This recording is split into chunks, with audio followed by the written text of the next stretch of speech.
Hey everyone. So we're going to give a WIP N Chat an opportunity to happen here. We'll see if it does. I know I'm a few days late. I wanted to do this on Friday, but suffice it to say that things were a little complicated. So here we are. Yep, so now we're here. This is the progress on the current WIP that I've been doing. As you can see, I'm about halfway finished. Hope to have the rest of this finished before Christmas. At least that's the goal. So, we will see if that happens, but that's what I hope to have happen. So, how is everyone doing? Hope everyone is doing well. I think I've already told all of you guys that, so my birthday's tomorrow.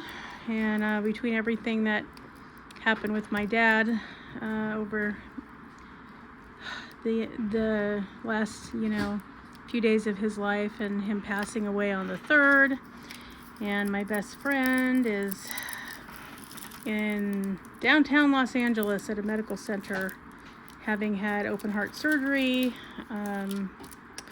So yeah, it's just been sort of a bummer, you guys. It's really has not been a ton of fun. Let me just say that.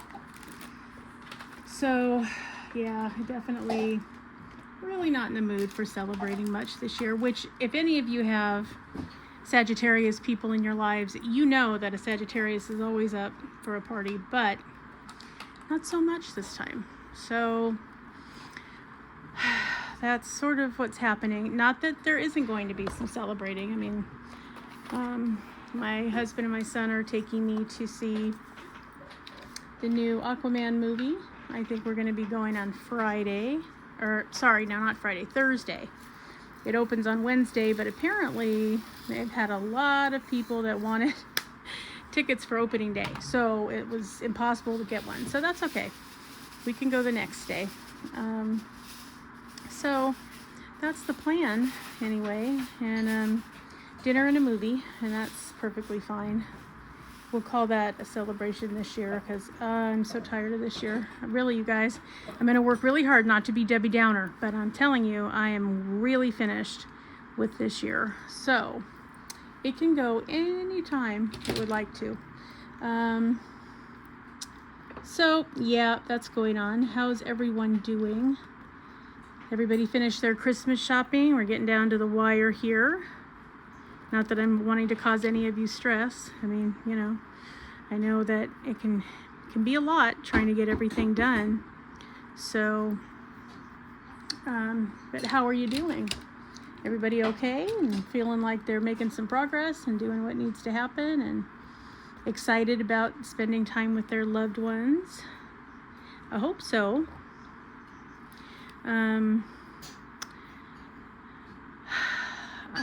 So yeah, I'm kind of hoping that 2024 is just going to be so much better than 2023 was, which is, I realize, kind of a lot to ask of the year, but I want it to be better than this year. That's my goal. So that's, anyway, what I'm hoping is going to happen. How's everybody doing with their diamond painting? Are you guys making beautiful things? I know you are. I know you are. There have been a lot of people showing releases. A lot of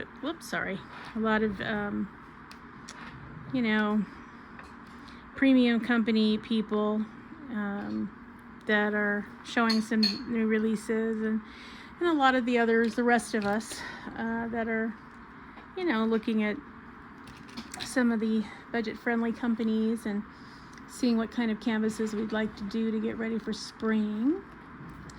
So yeah. Which category are you in? It was interesting. There's another content creator who I won't name, but I'm sure you know who this person is. I'm sure you've seen her content many, many times.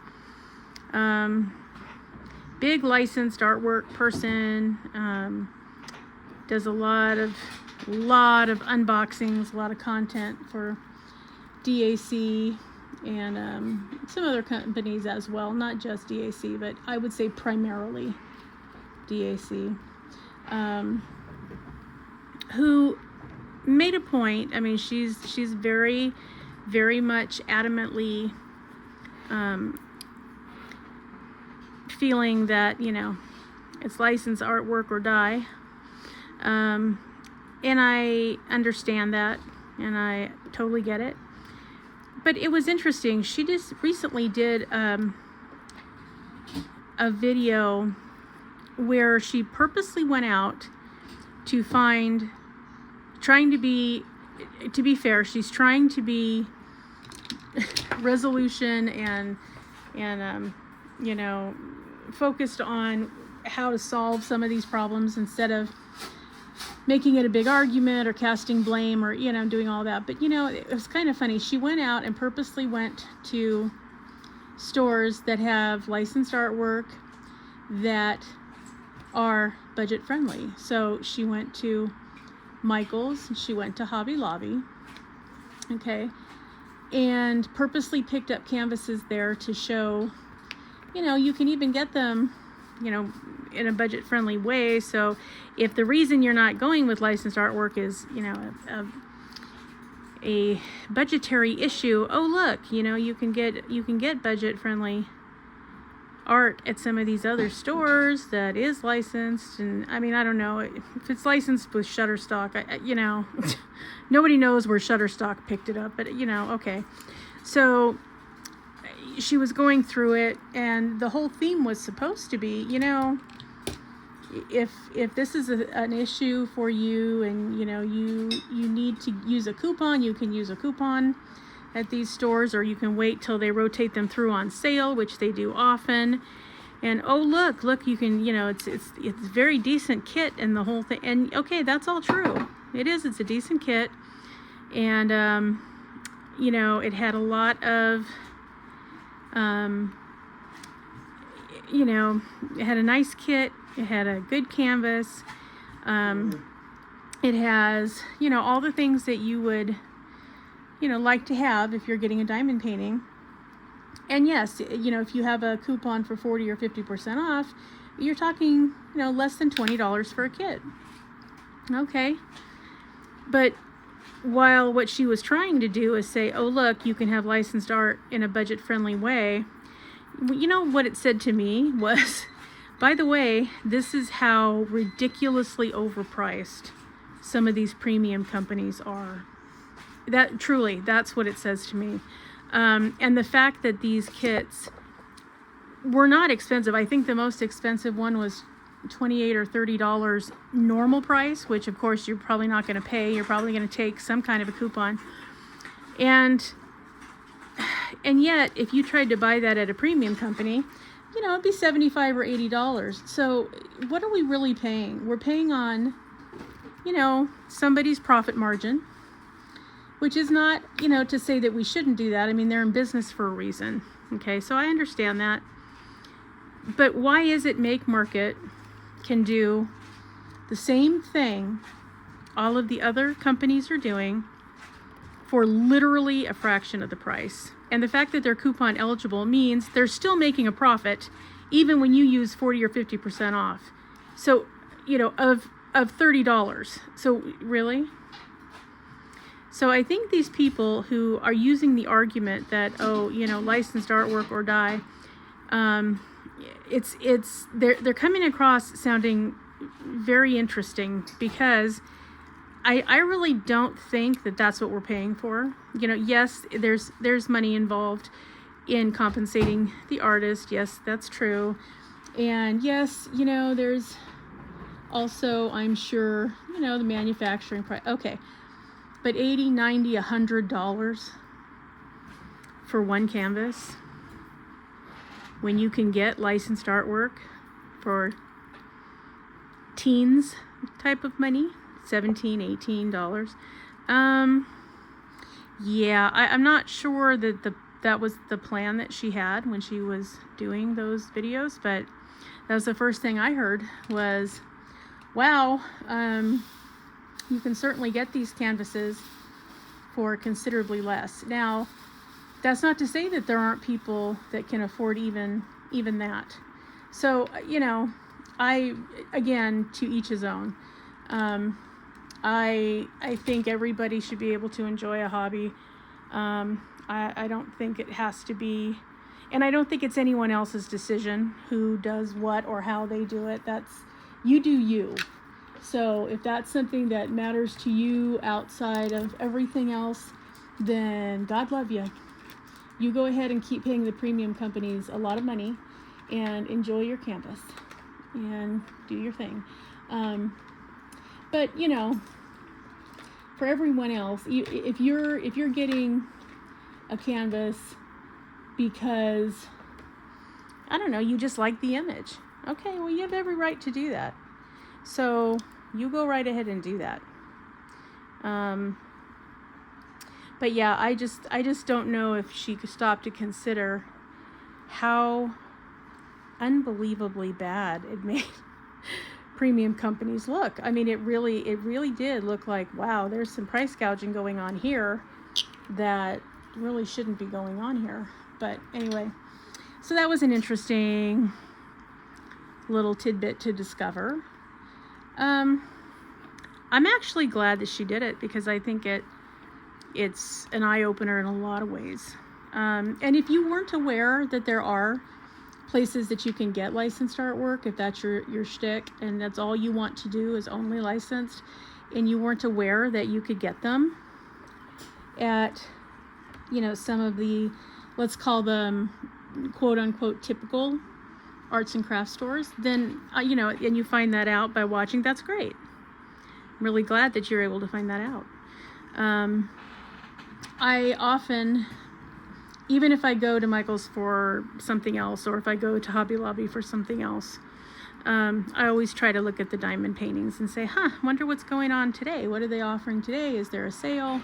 Especially, I mean, if you're at Hobby Lobby and you're there and they're having a 50% off, you can't really do much better than that. I don't think you're going to see a premium company give you 50% off normally for any reason. Now, that's not to say that they don't have really good sales. I was very happy that Dreamer Designs gave buy one get one 70% off for Black Friday, because that allowed me to get a couple of canvases that I really wanted and really liked, and I'm going to really enjoy reasonably. I mean, yes, you have to pay full price for the first one, but by the time you factor in the second one at 70% off, you know, I paid probably maybe $40 a canvas for a premium diamond painting, which, you know, that's something that I can do, especially once a year when there's a really good sale. And I think, you know, Diamond Art Club at 30% off, that's pretty good. It's not what they normally offer. So, you know, that was great, and I was glad to see that. But, you know, for a lot of people, it's just so far outside the budget that it's not even worth considering, because it's just not in there. That's not something they can spend on their hobby when they're trying to make ends meet and they're trying to feed kids and they're trying to do whatever else they need to do. Keep the lights on, keep the heat on. So you do you. And that's why all are invited into this channel. As long as you can, regardless of your own feelings, respect the feelings of everyone else that comes through, then no problem. So yeah, that was an interesting little tidbit of information that I happened to see. I think it was either yesterday or today that she posted the video. She had 2 canvases from each store, 2 from Michael's, 2 from Hobby Lobby. And so yeah, it was very interesting. But boy, it sure makes it obvious who's really charging a lot and who isn't. I mean, you know, more concerning for me personally is how some people recently have been talking about the way they've been treated by some of these companies and the egregious things that they've been doing in the name of customer service, which has just been, it's been so distasteful, and it's just, oh, it leaves a pit in your stomach when you see what these people have gone through. But all of that being said, I think we all know that, buyers beware has been a thing for, forever. And so hopefully everybody is paying attention when they are purchasing, so that you're not in a position where things have to become adversarial. I mean, I know sometimes you can't help it and things happen and people have differences of opinion on how and why these things happen. So there are times you're just going to have to do what you have to do. But hopefully you can minimize that by knowing what's going on, by, really seeing how the company that you're thinking of ordering from has been treating its customers, whether or not there are happy people or unhappy people.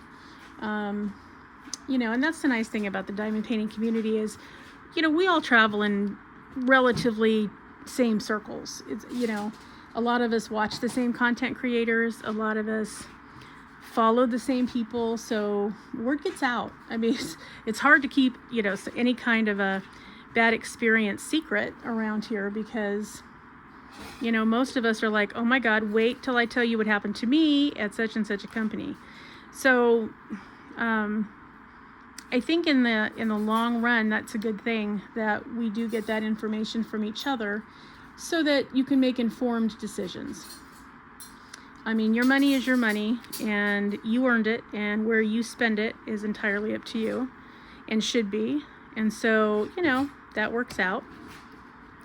But I do think it's only fair that you know what you're getting into, depending on where you spend that money. So, and I mean, that's not just premium companies. I mean, there are, budget-friendly companies where sometimes you have to go, what the heck is going on? Like, sometimes their customer service can be a little lacking too. So, you have to sort of know that, so that you are comfortable and know what it is you're trying to accomplish when you have to deal with that. So, and if you are lucky enough where you have never had to deal with any customer service issues from anywhere, boy, I am jealous of you, because how wonderful is that? Oh my goodness. I hope that continues for you, because wow, that would be great. But in the meantime, if you find yourself in a situation where, oh, here I go, now I'm going to have to deal with this. Okay, but it's good to know if you've seen that, oh, other people have had to deal with that too. Oh, okay, so maybe there's something I need to know, going forward. So, it's all good. And I think most of us do try to help each other and find out, this is my experience, please be aware that this is what happened and this is how it was handled. I think that's a good thing by and large.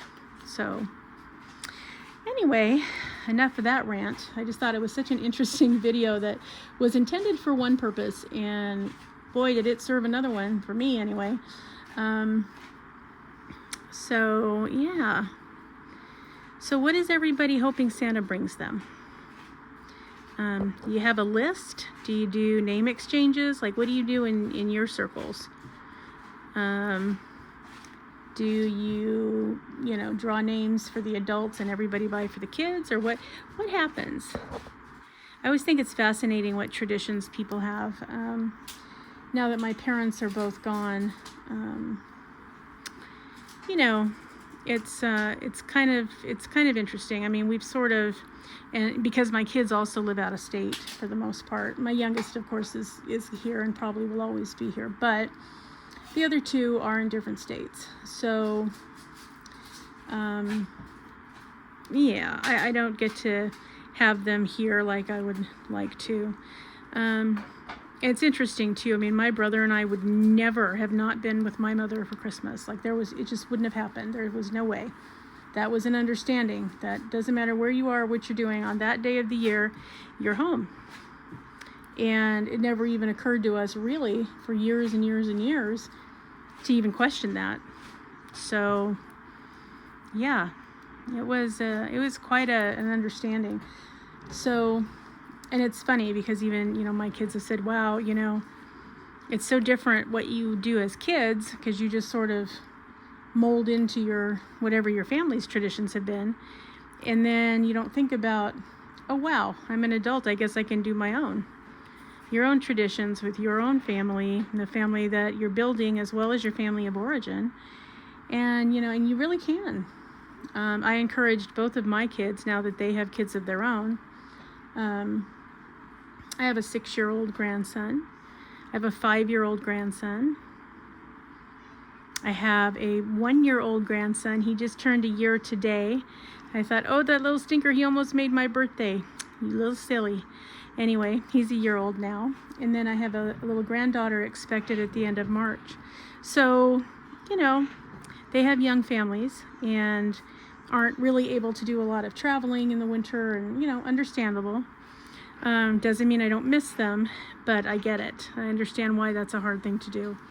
I was always in the same state as my parents and within a couple of cities, so that I could be available for them. So, for me, it wasn't quite the same thing.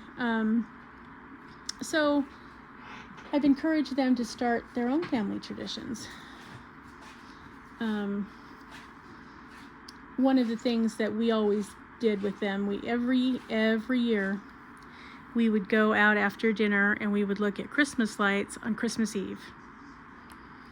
And, we would just drive around all different parts of town and just look at all the decorations, because up until then, you're so busy with the season and trying to get everything you need to do done, and you're trying to get gifts and you're trying to get them all wrapped under the tree, and it's just like, it's like a flurry of activity up until that point. But by Christmas Eve, you've either done whatever you're going to do or you're not going to do it. I mean, that's kind of the bottom line. Like, okay, we're all finished here.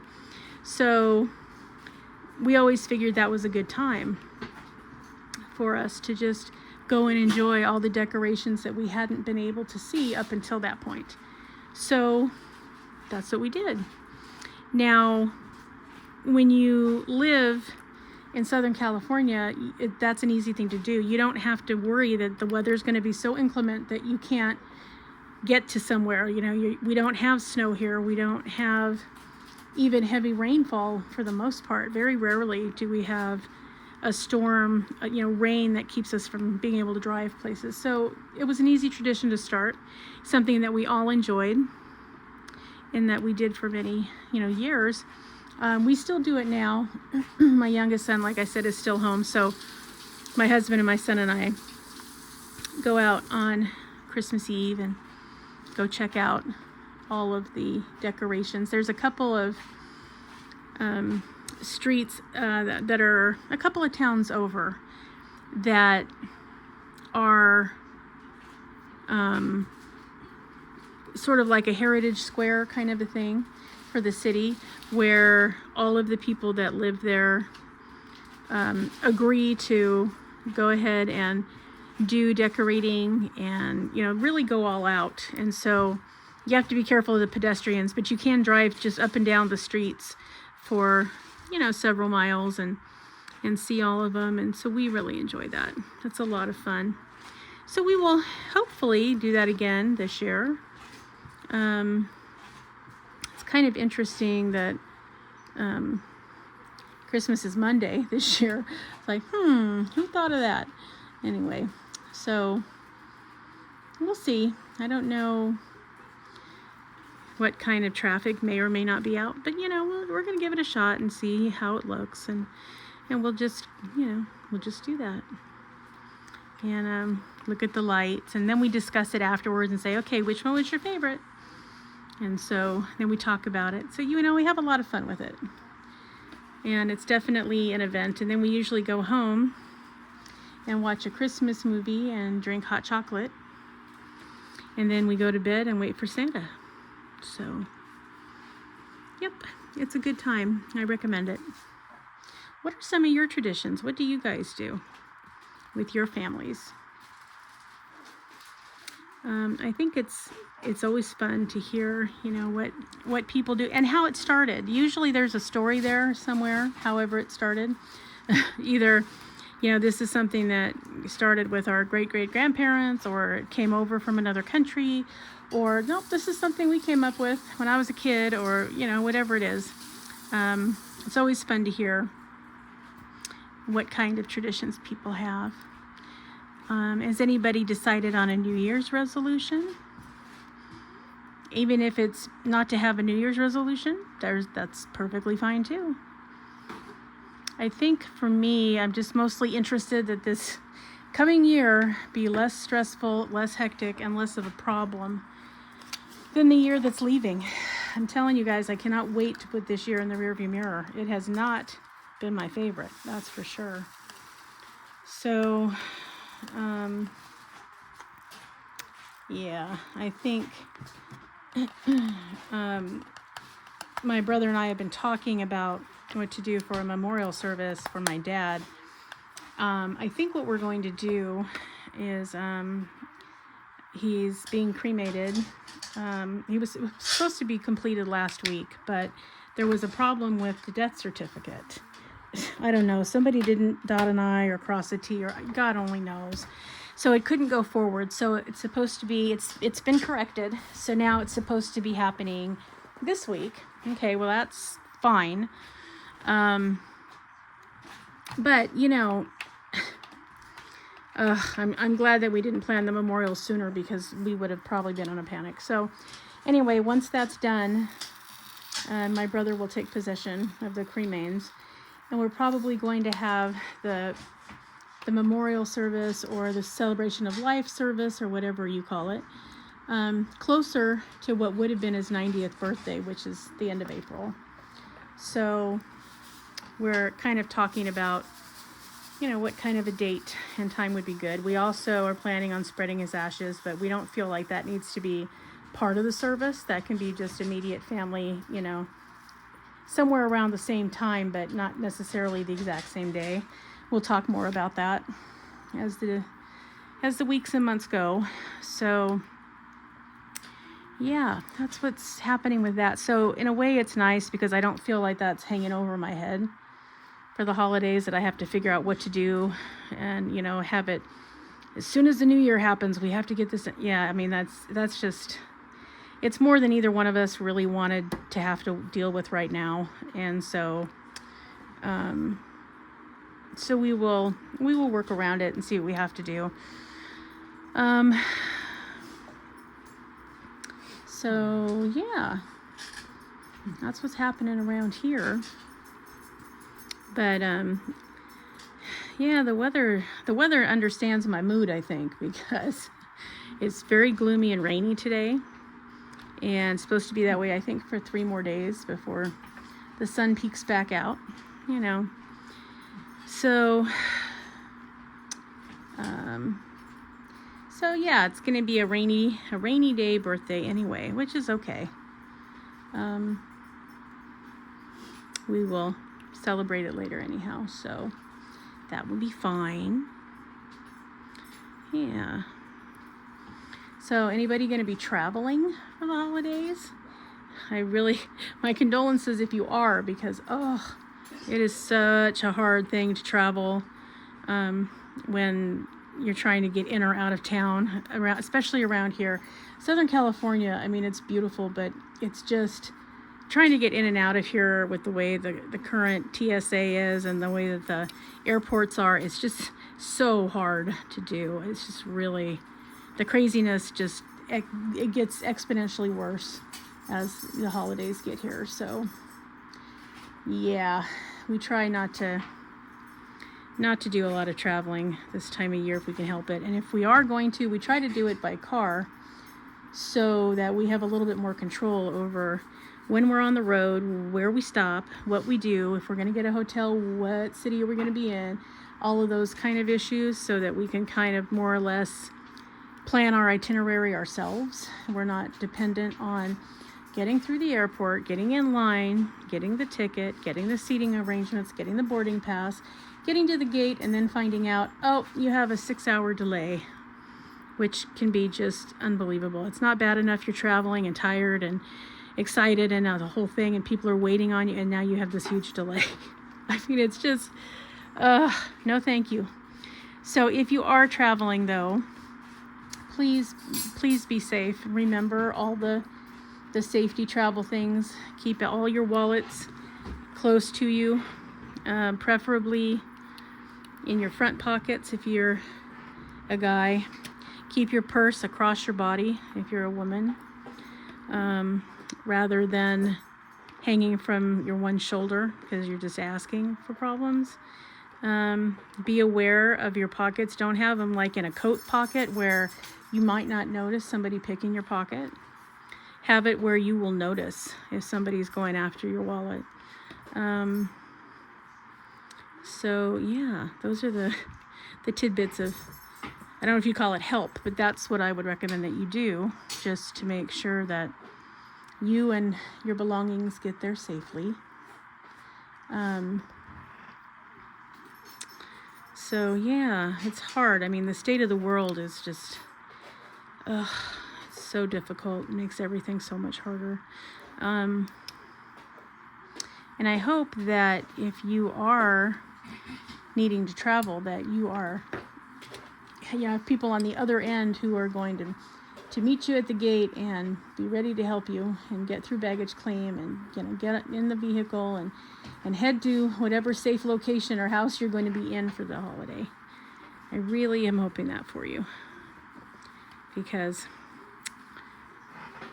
that's when you can finally take a deep breath when you're in the car, whatever their vehicle is, and you're driving toward the destination. You can just go, woo, I made it. So yeah, if you have any stories about traveling for the holidays, please share them. There might be something in there for us to learn.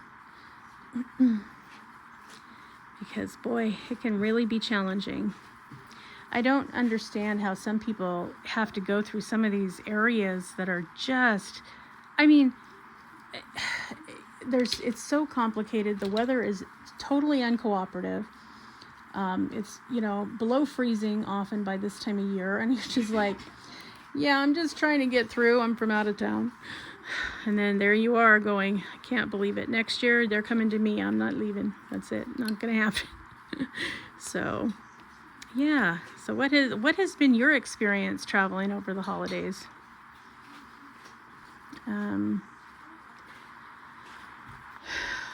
I know some people have had a lot of difficulty trying to make sure that their luggage arrives with them. That seems to be an ongoing theme. And, has some difficulty with it, trying to get that accomplished. So outside of that, though, what kind of things have happened to you? Anything that we need to be aware of? For those of us that might have to be out in the weather and in a strange or different town than we're used to being in. Especially, I think, if you're taking public transportation. It's scary enough if you're getting an Uber, but honestly, if you have to get on, the city bus wherever you're going, or get on the train, or, in some way get a hold of public transportation for where you're going to be, I mean, that can be just, a whole new experience in terror. So, yeah. So if you've had to do that, what did you learn? How did you stay safe?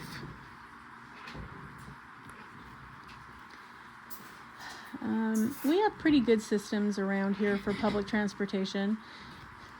I mean, in some ways, it's probably better than taking any kind of Lyft or Uber or anything like that, where you kind of have to, you're taking a risk by, who you're going to be getting. You have no idea until they get there. So to me, that's a little disarming, especially since I'm going to get in the back seat of their car and probably be locked in. I feel like I don't know you at all, and this may be the biggest mistake ever. I don't know till something happens. So, but down here, we have a lot of little towns that are in each county. So, and most of the public transportation stops in them, all of them. So it's actually, pretty monitored. I mean, especially like if you're taking the bus or you're taking the train. There's a couple of stations in some of the smaller towns around here where the train station and the bus station are actually in the same place. Like one side of the building is for the train departing and arrivals, and the other side is for the Greyhound departing and arrivals. So, and there's security that, monitor the entire time in the perimeter and outside on the track or outside on the tarmac where you're waiting for the bus. So, it's actually a lot safer in some places here than in some places, which I'm really thankful for. Although, I don't know, people make some decisions that I will never understand. Like, I do not understand sending an unaccompanied minor on a bus or on the train, because there's really no personnel or means to actually help them if they're by themselves and something happens. So that always makes me nervous when I see unaccompanied kids by themselves. And if I see somebody is waiting for them, and I always go, oh, thank God, that's always a relief. But if I see that they're like, they've gotten there and they're kind of looking around and they don't see anybody and they're looking a little worried and, they're wringing their little hands and they're not sure what to do, those are the ones that always break my heart. Because they just look like an abduction waiting to happen. I mean, they clearly are in unfamiliar surroundings. Nobody is there that they know. So yeah, I always worry about, oh my gosh, what's going to happen to these little guys? And I always try to say, are you lost? Do you need some help? Even though I know I'm asking to be arrested, but I will never not help a child in need. It's just not in me. I can't do it. Cannot do it. And maybe it's having special needs kids. I don't know. But I can't stand the thought that my kids might be, might have been somewhere where they needed help and nobody was there to help them. I can't handle that. So when I see a kid, now that doesn't mean I go over and, touch them or try to pick them up. I don't do that. But I do try to go over and offer assistance. And if I can't, help them or they seem ambivalent, then I try to get security over there or lead them to a security guard so that somebody with authority is monitoring what's going on. It's one of those things. And I get lectured all the time by people going, how are they going to know that you're not there trying to steal that kid? I'm like, okay, you know what? They probably don't know. They don't know. But all they have to do is come talk to me, and I will tell them why I stopped the child and what I'm worried about and what I've observed and how long they've been standing here waiting for God knows who that didn't show up. And then if they want to arrest me, okay, that's fine. I'll tell it to the judge. But yeah, I'm not going to leave a distressed child by themselves. It's just not going to happen. Or anybody. I mean, it's somebody that has a disability that's, that's by themselves. Like, I don't understand people that walk past people that clearly need help. I hope I never understand them, because if I start to, then I need some assistance of my own, apparently. So yeah.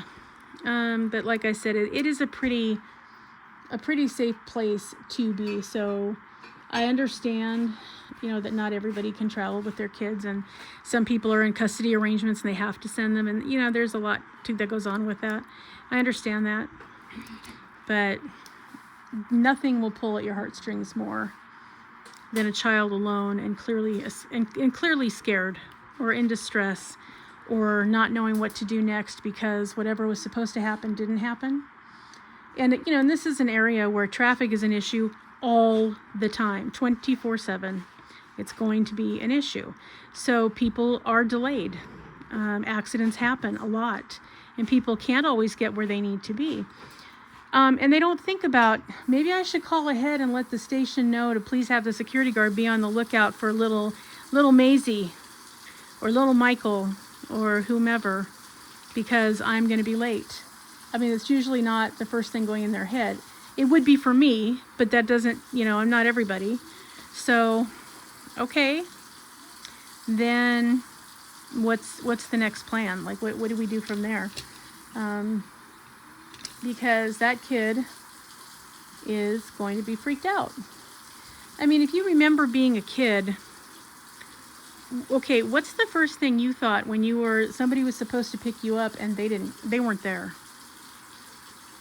I mean, kids are capable of worry, okay?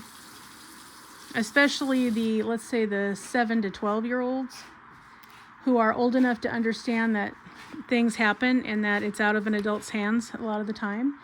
But they're not prepared to what should they do if that's the case. I mean, even if you tell them, if you get there and, Uncle Bob isn't there, or, Aunt Lily you don't see Aunt Lily, then you need to, look for somebody in a uniform, or whatever it is you tell your children.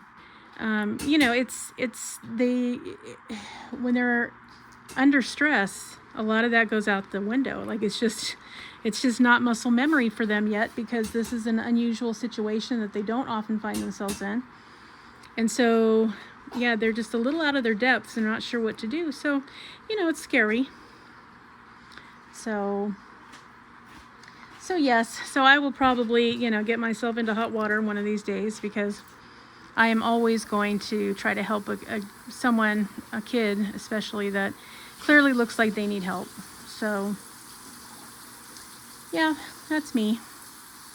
But I would try to help, really anyone that looked like they were in distress. How many times do you see a mom with, 2 kids by the hand and one in a stroller going, oh my God, what am I going to do? Because things happen. You don't know what they're going through, what their day was like, but you can help. Or you can at least ask, can I help? Is there something I can do? If the answer is no, they'll tell you no. That's fine. Okay, have a good day. Moving on. But, it doesn't take that long to try to be of service to your fellow man. And so what's the motivation not to? I don't know. Like I said, I don't get it. I see it all the time. I even see people that look like they would like to, but for whatever reason, they're like, yeah, I don't want to get stabbed, or, whatever the situation is. And, yeah, I think it does carry more danger now than it probably ever has. But, if more people would pay attention to the golden rule, like, if this were you, if you were in distress, what would you hope someone would do for you? And then just do that. Then, the world would be a better place. Let's face it. So, yeah. Anyway, so that's that situation. So yeah. So if you're traveling, let me know in the comments what is the hard part for you, or what do you anticipate might be the struggle. Is it getting to the airport or the train depot or the bus station? You have snow on the ground, or is it really, really wet and flooded, or what's the hard part? And why is it worth it to you? Who are you going to go to see that just makes your heart pitter pat every time you get to see them, even if it's not very often?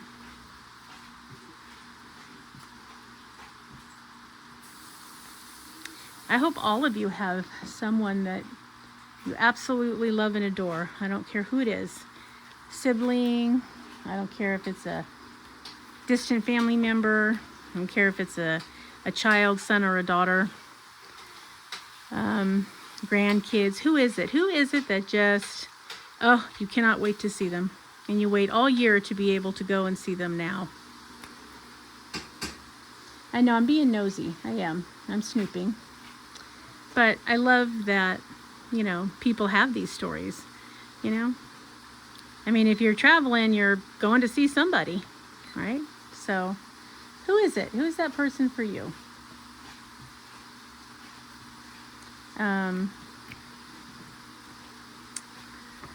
Yeah. It has just really, it's been a year, you guys. It has been a year. So, how's everybody doing with their diamond painting? Did you have an annual goal that you're trying to reach before the end of the year? Are you really happy with your canvases that you currently have in your stash? Is there one that you're just dying to get? What's the status? What's going on with your diamond painting? I have found that it has a very positive effect on my need for relaxation. Let's call it that. I have a high-stress life. There's always chaos reigning. I don't know why that is. That just seems to be the case. And so, as much as I love paper crafting, and I love paper crafting. I've been a rubber stamper for over 40 years, and I will never give it up because I really do love it. However, what I have noticed is that paper crafting, you can end up just in the prep work using up every minute of time that you have to use on crafting in general. I mean, literally, by the time you get everything sorted and ready to go, you have to stop crafting and get back to life. You know, it's like you can really lose opportunity. Whereas, you know, with diamond painting, once you're kitted up, anytime you get to sit down for 5 minutes, you're ready to roll. And you can just spend that time, you know, letting your mind empty, or doing a canvas you just love, or doing a canvas that you're going to gift to somebody that you know is just going to love it. I mean, there's all kinds of things that you can do with just a few more minutes. Not like, you know, a lot of hobbies where you got to prep everything, especially with paper crafting. Like if you're going to do any kind of die cuts, you got to get the paper, you got to get the die, you got to crank it through the machine, put it in a stack so it's ready to go. You know, you have to go through all of that before you can actually sit down and do whatever you have in your mind to do. And so, I mean, I always try to do all my prep work while I'm watching TV at night, or, you know, when I'm trying to get ready to accomplish something for the next morning, or, you know, whatever it is, that kind of thing. So that when I do have a few minutes, I can hurry up and run in there and make a card. Or I can hurry up and run in there and, you know, do something for someone that I want to be able to remember, or, you know, whatever it is. But even at that, it can be a lot of prep work. It can be complicated. So, you know, you have to be able to do something that, you know, you can get done, and you can sit and work on it, and you can enjoy it, and not have to feel like, oh my God, I spent an hour getting ready to do it, and now I don't have any time to actually do it, because that's a bummer. So yeah, but I find that diamond painting can really give me a few minutes of actual peace in between the chaos that is daily life. And so I'm very appreciative of that. I'll be starting my second year as a diamond painter, so that's exciting too, because I can't believe how fast time goes. It's a little crazy. So yeah, but I feel like, you know, the newbie shine is finally starting to dull a little bit. Now I can just be, you know, part of the community, which is great. Yep, that's a lot of fun.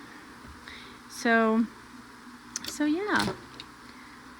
So what do you guys like the best about it? And what do you like the least about it? Are you a person who just grits your teeth while you're kitting up and you just have to get through that process so you can start? Or are you one of these people that, you know, from the minute you select the canvas, you're happy as a clam? All parts of it are okay with you. It was interesting. I was watching Diamond Painting with Jack the other day, and she was talking to Sylvia from Scrapping Sylvia, and she popped this question in there, and I thought it was interesting. I hadn't really thought about it, you know, being a question, but I suppose it is. So I'm going to pose it to all of you guys. If you have a canvas that you've done all the kitting up, okay, you got it in whatever your containers are going to be, or you've got it all, you know, in the bags you're going to use, or whatever it is, but you have not laid a single drill. You've just got it kitted up and ready to go, but you've not started it. Do you consider that a WIP? Is that a work in progress or not? Because apparently there was some disagreement between Jack and Sylvia about whether or not that constituted a work in progress. So what do you guys think? If it's kitted up but you haven't started, is that a WIP or not? And I found myself, when the question was posed, at first thinking, well, that's an easy one. Then I went, well, wait a minute, maybe it's not an easy one. Because when you think about it, I can see where there's room for both answers. The yes, it is, and no, it's not. So I don't know. What do you guys think? I guess partially, maybe it depends on what your kitting up process is like. I mean, if you dedicate a storage system to the kitting up of a canvas, I don't separate the drills. I don't even open the canvas after doing the unboxing or the unbagging. I don't even get it out again till I am ready to start it. So by the time I kit it up, I'm ready to begin, or I'm going to be ready to begin very soon. Otherwise, I wouldn't be kitting it up. So I don't know. But if you're someone who, I like them all kitted up and ready to go so I can just grab the canvas, grab the drills and start, then maybe that's not how you view it. I don't know. But I thought that was an interesting question. So I'm putting it out to all of you guys. When is a work in progress technically a work in progress for you?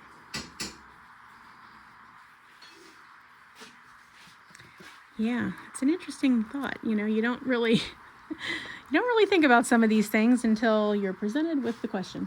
And there's no right or wrong answer. So you don't have to worry that, oh my God, am I going to get demerits? No, you're not. It's informational purpose only. So yeah. So apparently one of them thought, yes, it should be considered a WIP. And then the other one thought, no, it's not, I haven't started it. I don't plan to start it anytime soon. So no, it doesn't get to be labeled a WIP because I don't see it as a WIP. So I don't know. It's an interesting question, isn't it? So yeah. So do any of you guys have big plans for 2024? Do you have big trips planned? Do you have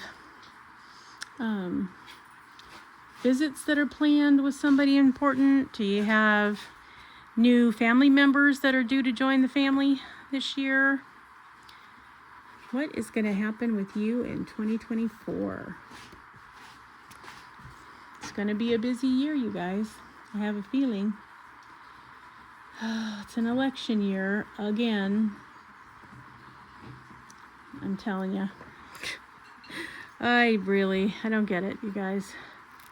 I try so hard not to have to think about it, but that whole political thing, but it affects all of us. Like, you can't ignore it forever because things happen. So we'll all have to vote for something or other. So yeah, but I really do think this country is at an absolute crossroads, and we're on the precipice of having a very, very different country than we have ever had before. And I worry about the kids that are going to inherit this country. I really, really do.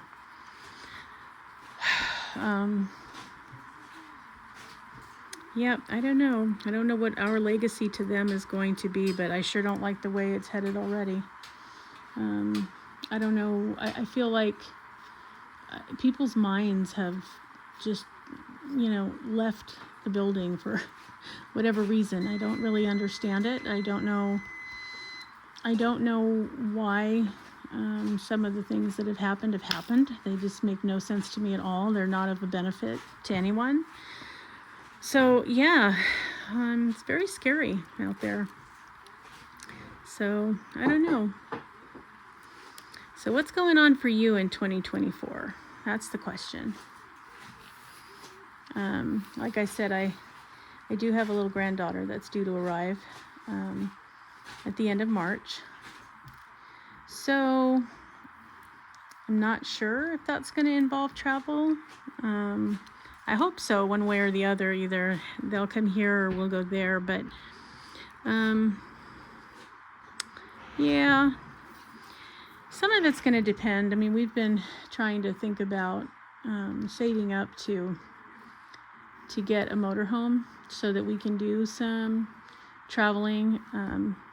Also, because I haven't really seen much of the country, even though, I'm a native Californian, but I haven't, I've gone to Nevada, okay, and I lived in Oregon for a while, but I've never seen the Grand Canyon.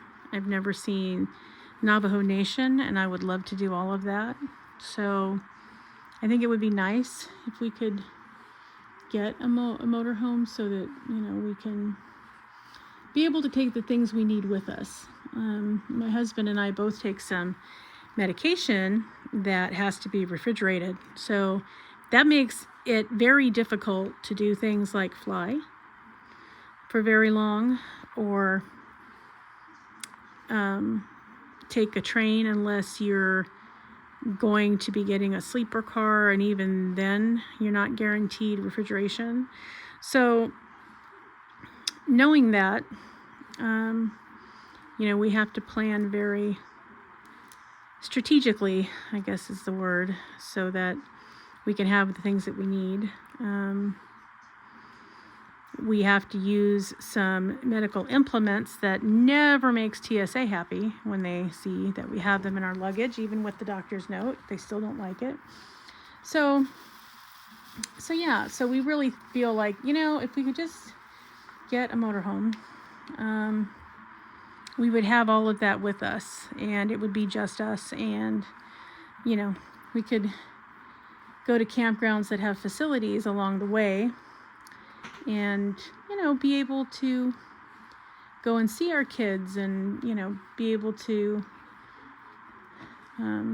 see a little bit of the country before we can't really drive anymore. So, yeah. So I don't know. We'll see what happens this year. I'm hopeful, though. I would like this to be a better year because, this last one was just... never ever to be repeated, because wow. So anyway, you guys, well, I've been talking your ear off now for 57 minutes, so I think our hour is just about up.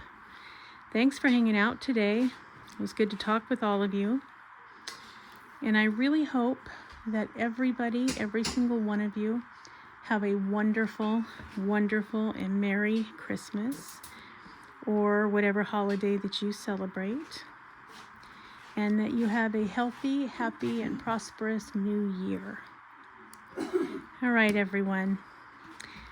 See you in the next one. Bye.